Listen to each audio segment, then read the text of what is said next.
It's official. Dame Lillard will be making his return tonight for the Milwaukee Bucks, and it's going to hurt the Bucks more or help them more. We're going to talk about all that. Plus, Trae Young could be on his way out as the Atlanta Hawks have made a change in their front office, and we're going to look at last night's playoff games. We're going to talk about all that and more right after this. Welcome to the number one place for your daily basketball news and analysis, NBA Central.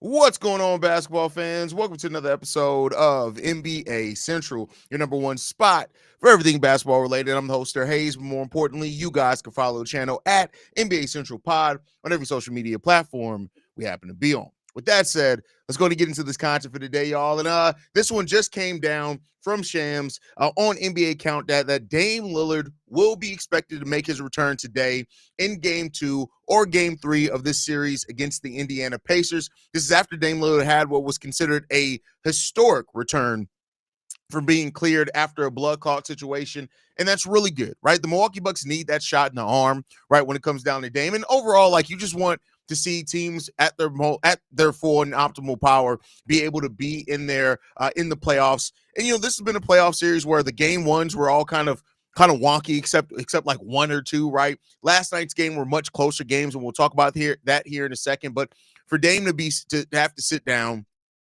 be shut down indefinitely with that blood clot situation, him to be able to make his return a few short weeks later is crazy, right? Like, that's typically not what happens with that type of injury. So shout out to Dame Lillard for being able to make his return, his body healing in the way that it has, him being able to get back out there on the basketball court, and the fact that now there is that goal of him returning Game 2 or Game 3, I think is really big for him when it comes down to it.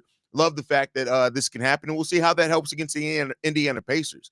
Now, one of the questions that does raise is that while Damian Lillard undoubtedly adds a different offensive element to the Milwaukee Bucks, the Milwaukee Bucks have been a much better defensive team when Dame is actually not on the court.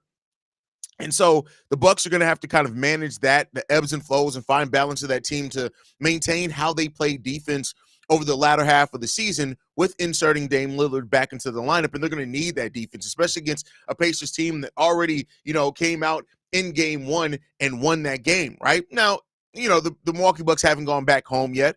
We always say that a series doesn't start until one of the home team loses, right? So, the Milwaukee Bucks are going to try to get some home cooking in here, eventually when the series eventually goes back to Milwaukee. But shout out to Dame Lillard for being able to get back on the basketball court, man. I can tell you what, it wasn't very expected. And, there was that chance that he ends up not returning in these playoffs at all. But he is going to return, like I said, Game 2 or Game 3. And we'll see what that looks like. Hopefully this Milwaukee Bucks team is able to find their rhythm with Dame getting back on the basketball court, and we'll see what happens there. But outside of that, man, I want to talk about some of the two games that happened last night. Much better night in basketball in those two playoff games last night. You had first up the Detroit Pistons winning in Madison Square Garden against the New York Knicks, 194.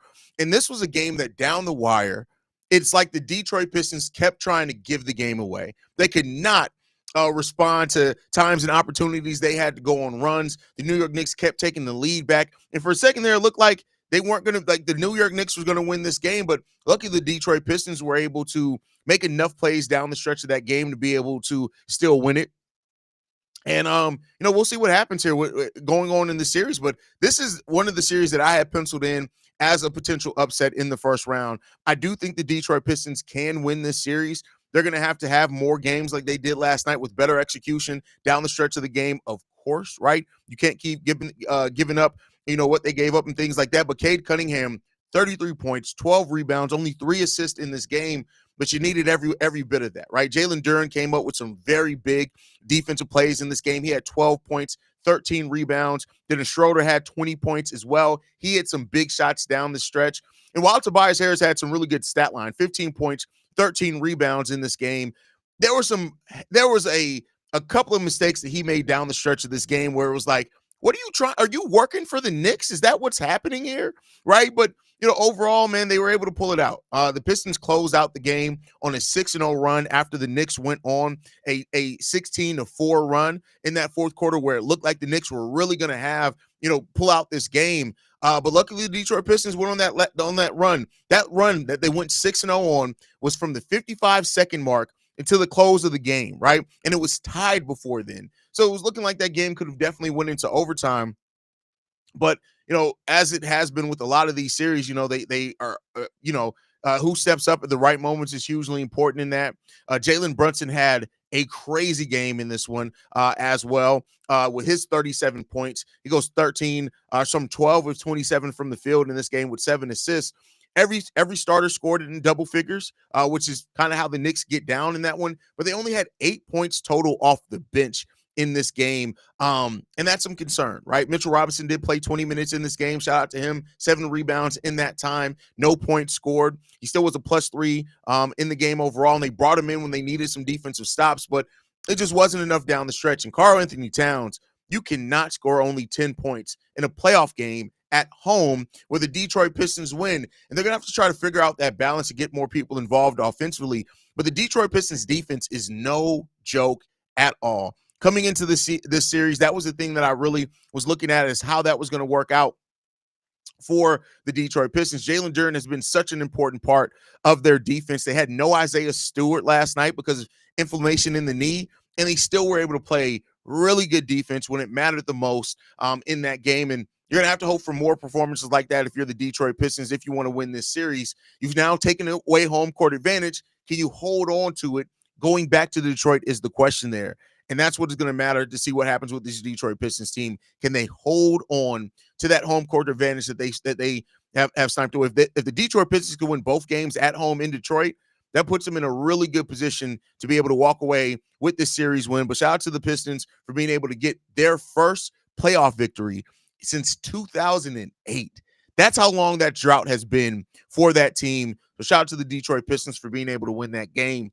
You then have the Los Angeles Clippers, 105-102 over the Denver Nuggets. And this was another game that down the stretch, there were just some big key mistakes made, even from Jokic in this game. And it looked for a while there like the Denver Nuggets were going to win the game, but the Clippers just never let them get completely away from them. They kept chipping away at it. Kawhi Leonard had a big game with 39 points in this game. Overall, he, of course, leads that Clippers team in scoring. They don't have another player scoring 20 points, even though Norman Powell had some big shots that he made in the game. Zubac had 16 and 12 in this game as well. He played some really good, important defense at times in this game as well. You had a nice Jamal Murray game, 23 points, 6 assists from him. You had Nikola Jokic with a 26-point triple-double, which is really good to see. But Jokic made some mistakes down the stretch of this game. But what's been the story for the Nuggets over the course of this whole season is that when Jokic was on the bench, that's where the Clippers went on a couple of runs. And if you're not going to be able to sit Jokic at all and keep up the momentum, Michael Porter Jr. tried. He had 15 points, 15 rebounds in this game. He had some big shots. And when Jokic was on the bench, he really did become at times the offense for the Chicago Bulls. He gets banged up on a play. You have Aaron Gordon with 14 points. Russ went on a crazy run in the fourth quarter. Again, you love to see Russell Westbrook when he gets into that mode, and he really does help that Denver Nuggets team. But overall, this was a game of runs. In the fourth quarter of this game, the Nuggets went on an 11-4 run in the fourth quarter, which put them up 92-91 over the Los Angeles Clippers. But the Clippers responded with a 14-10 run that sealed the game from them. That was with the 5-minute mark, about 5.5-minute mark in that fourth quarter, and they were able to seal that game away.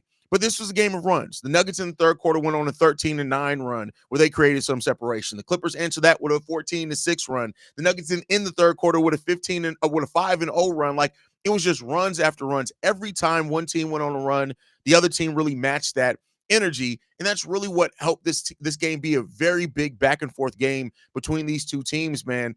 And unfortunately, like, the Denver Nuggets, they lose a game at home. The series is now tied 1-1 as it heads back to Los Angeles, and we know with them in that arena, with the kind of college-like atmosphere that they've created, they're definitely going to try to cause a disruption for the Denver Nuggets, and we'll see if the Nuggets are ready for that one, man, because that can get pretty ugly. It can get pretty ugly. So we'll see how this goes. This is the series that I do have predicted as going all 7 games.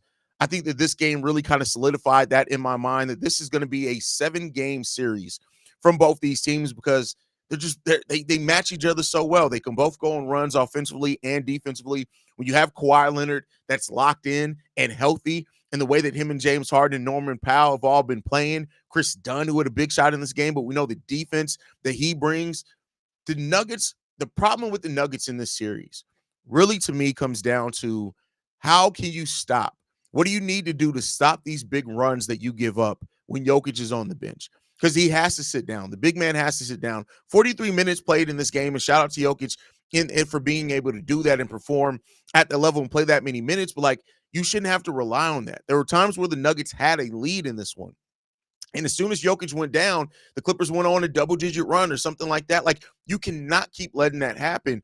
And that's really what I think the Denver Nuggets interim head coach is going to have to try to seal into this team to get them to focus in and find a way to play consistent offense when Jokic has to sit down. It's not like he sits down a lot, right? He played 43 minutes. He didn't play 5 minutes in this game. You cannot continually allow huge runs when your star is trying to just get a breather for 5 minutes in a game. Like, the fact that Jokic can play at the level and as many minutes as he does as a big, be so important to everything that you do, get triple doubles, is a luxury. But you're wasting that luxury when you're not able to put any points on the board or stop big runs just because he sits down.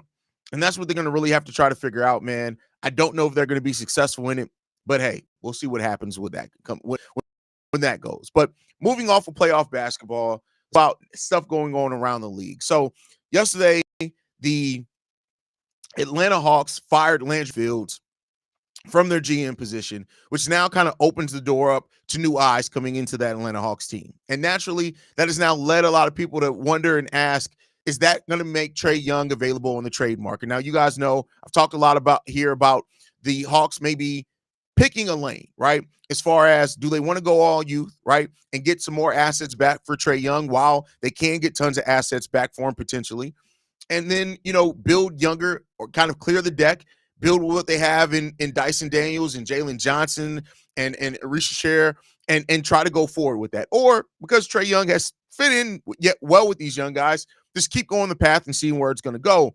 I do think bringing in a new general manager, and firing Landry Fields, it does bring new eyes, and it also could bring a new vision, right? Now, that vision could be, hey, no, I think I can piece together something with what we have here without giving up a piece like Trae Young, and we keep building down the road and see how things are going.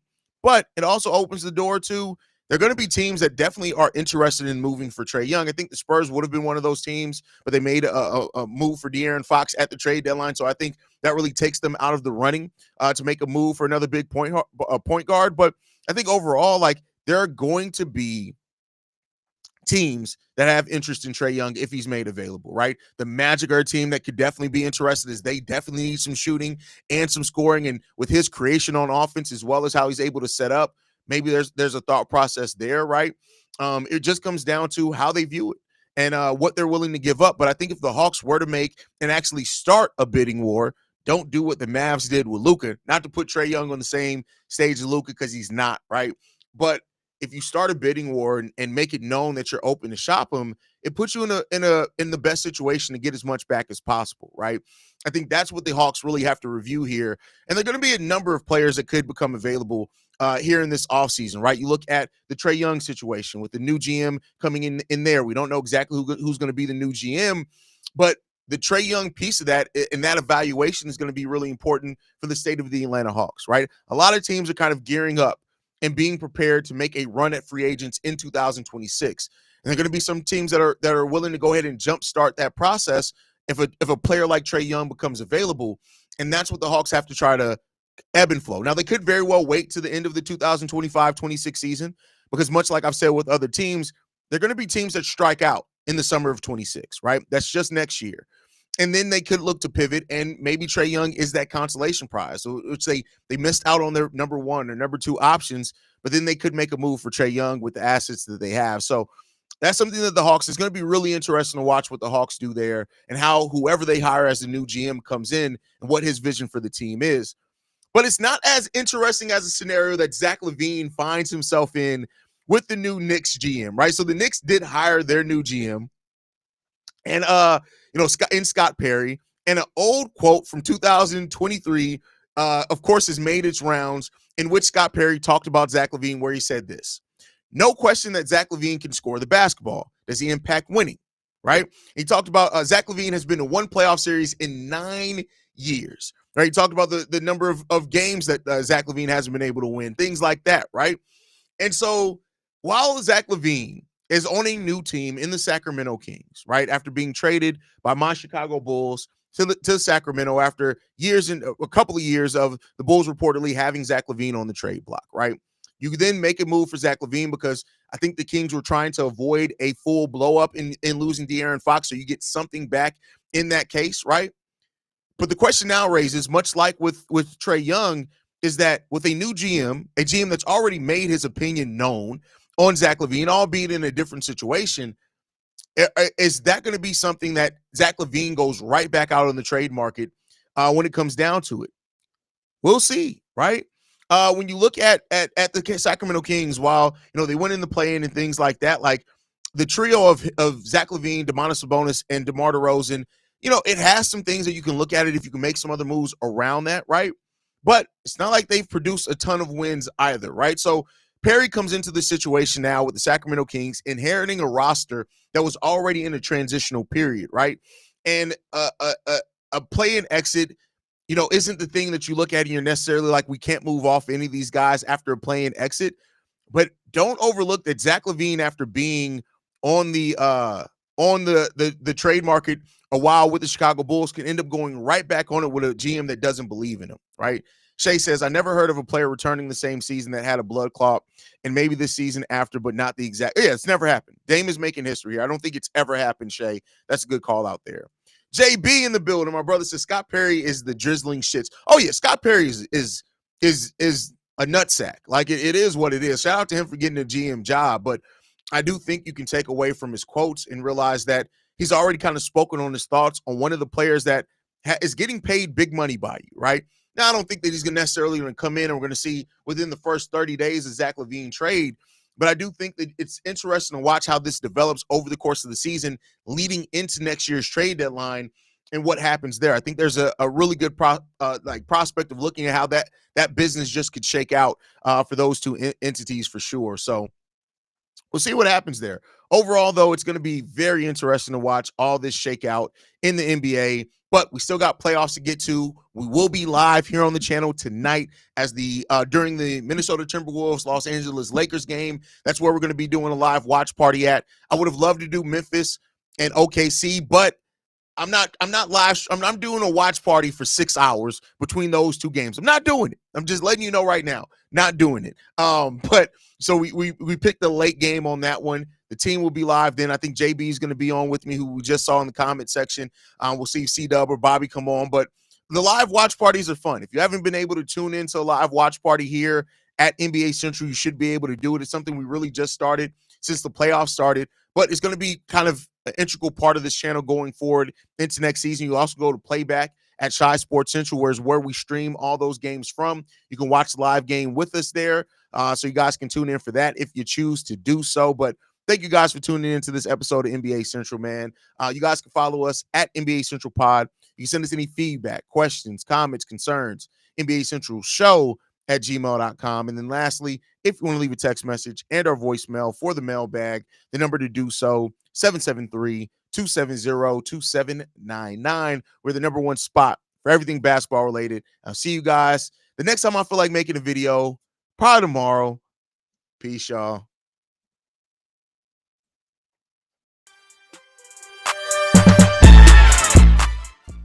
This has been a presentation of the Breaks Media.